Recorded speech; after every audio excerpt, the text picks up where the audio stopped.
chess match or more of a war? It's really hard to tell. It's really about the styles that Canelo brings to the table, because we've seen him bring different styles in both Golovkin's fight for two totally different styles. But I think the key for me is just setting the tone early, fighting my form and style of boxing that'll assure me a victory, and adjusting it if need be. Yeah, he throws about 45 punches around. I saw Andre in the build-up to this fight on Sporting News saying, "Man, you threw 90 punches in sparring that round."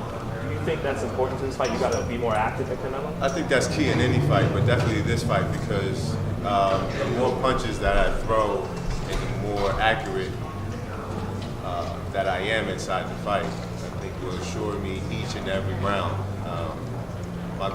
The goal and the key for me is to hit and not get hit. But Andre's mentality and motto is, when you're throwing almost 100 punches around, you can never lose a fight.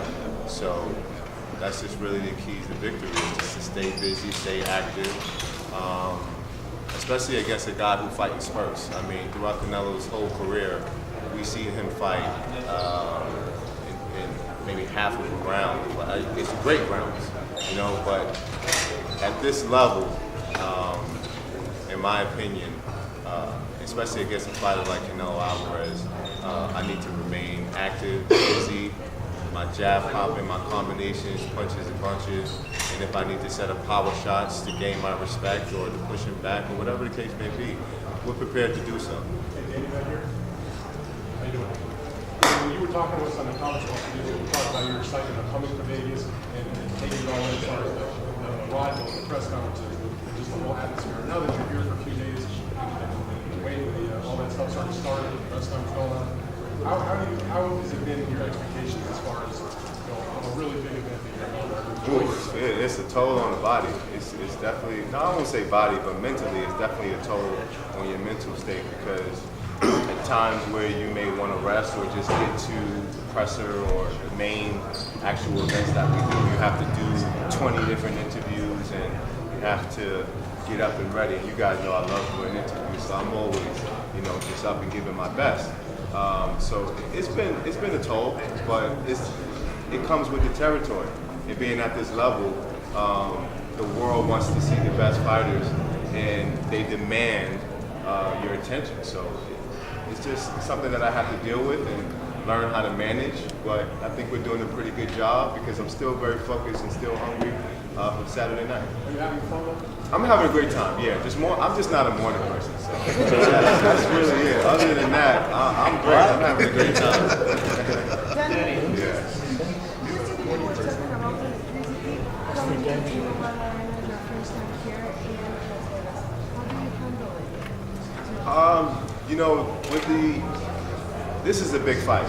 There's no doubt. It's inevitable that there are going to be so many fans, and Canelo Alvarez is a very popular guy, so the fact that everyone was there cheering on Canelo, and you know, the arena was almost filled inside that lobby, right? And it shows that boxing is still alive, and that when you're at this stage, you know, things that you've always dreamed of when you first put your first pair of boxing gloves on can come true. And I'm just trying to embrace it, but I'm not trying to let my mental and physical state be drained because of it as well. So I have to find the right place to just store it, focus on the fight, and you know, after the fight, I can talk to you guys for however long you want to talk. But right now, I'm just trying to remain focused. How are you finding it? Are the hardest. Mexican fans are the hardest. Do you want to conquer the car? I just want to conquer Canelo. He has heart of steel. Obviously, we know he has true grit. So for me, just besting him in any way that I can, I just want to be the victor to prove to the world that not only am I the best middleweight in the world, but you know, without a doubt, that I could be a Hall of Famer one day. So, and hopefully gain a couple of Canelo fans as well, because I think that with him being the face of boxing, all the world knows him as the best. And even if they don't consider him the best, he's one of the best, and people support him because he's the face. So if I can get the victory, and when I get the victory, somehow gain more popularity and more fans, I just think that it'll just add to just my legacy. Do you go into this fight kind of fighting out of a southpaw stance at all, or is that switching into that stance? Is that something that's just kind of happens? Well, I don't know what we're gonna do as far as switching southpaw, because I might not need to switch southpaw. He may not be able to get past my jab. I might be very effective with staying orthodox and using my combinations from that stance.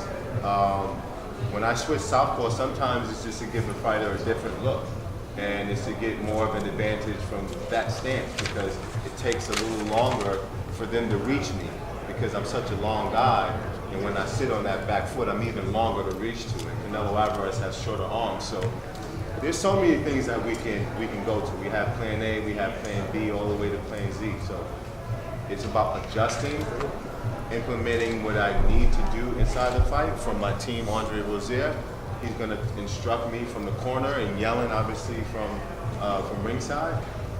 And it's just about getting the job done. But I think, like Floyd Mayweather always say, true champions always adjust. So if I need to do so, I'll be ready. Hey, Mr. Jacobs, how are you finding the time to relax through all this process and keep your mind focused and just kind of relax your brain before the big fight? How do you just simply meditating. I'm big on yoga, and I'm big on just relaxing my mind. I actually have a yoga instructor that's with me 24/7 that's helping me with breathing techniques and getting myself to be calm in all of this madness. I don't want to call you guys mad, but it's a lot. And it takes a lot for a fighter to focus on the task at hand when you have so much going on in the outside world. So I'm doing a really good job of it. Danny, how many requests for tickets are you getting right now?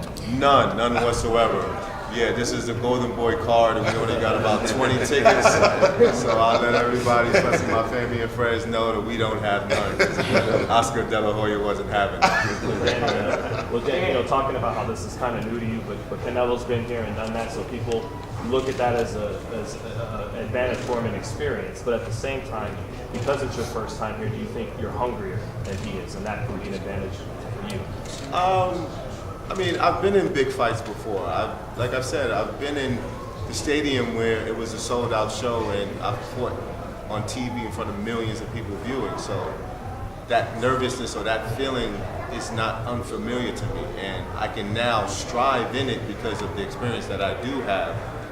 So I'm just looking forward to getting the job done. But as far as like this being my first rodeo, even though this is the peak and the magnitude of it is at an all-time high, it's still not unfamiliar to me, because, I mean, it's what, 20 more cameras doesn't mean any difference, or a couple more million people viewing, it's really not going to make a difference. I've already experienced that. So I'm just looking forward to being the best version of myself come fight night. Do you think you're the hungrier fighter, though?